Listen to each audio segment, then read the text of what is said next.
think part 7 of God spoke once, twice, thrice, and I did not listen. I had, but I did not listen. That was all I had left in me. I copied my sister's number and held onto it like life depended on him.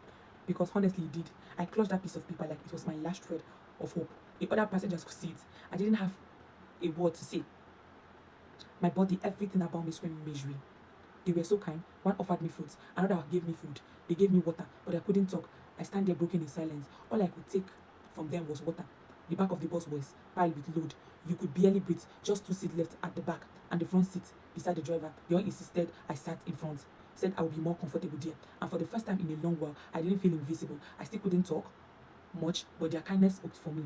There I was seated in front, the comfortable seat, but my whole body was tense. I was stiff, uneasy, like I was bracing for something I could not even name. The driver noticed, so did the passengers beside me. They kept talking to me gently, trying to calm me down, just enough to get through the ride. I nodded and smiled faintly when I could, but inside I was shaking. Then we got to the next park, and just when I thought nothing else would surprise me, I received the shock of my life. My transport fare was done, finished. Right there, they told me I had to continue my journey for that point on my own. After everything, after all I have gone through, I just stood there, staring empty because at the moment I had nothing left to feel.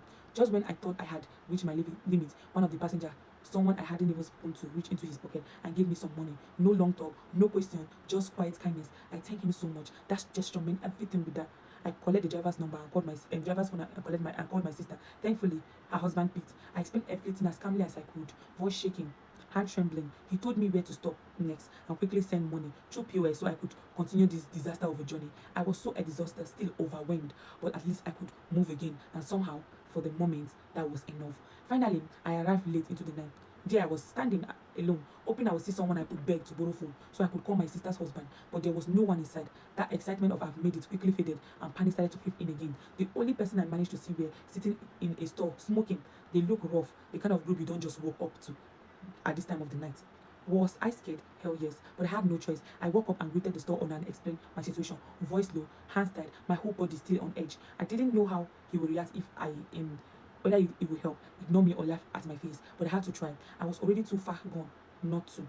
He looked at me skeptical. At first, he wasn't sure if I was telling the truth or running a scam, but then he asked for the number. I opened my bag, hands trembling, searching frantically. I couldn't find it. The number was gone, nowhere to be found. He just stood there, watching me unravel right in front of him. And then, without a word, he quietly closed his door and told me to follow him. We crossed the main road. My legs were shaking. My head was spinning. You think it ended there? Wow. Myself will never end though.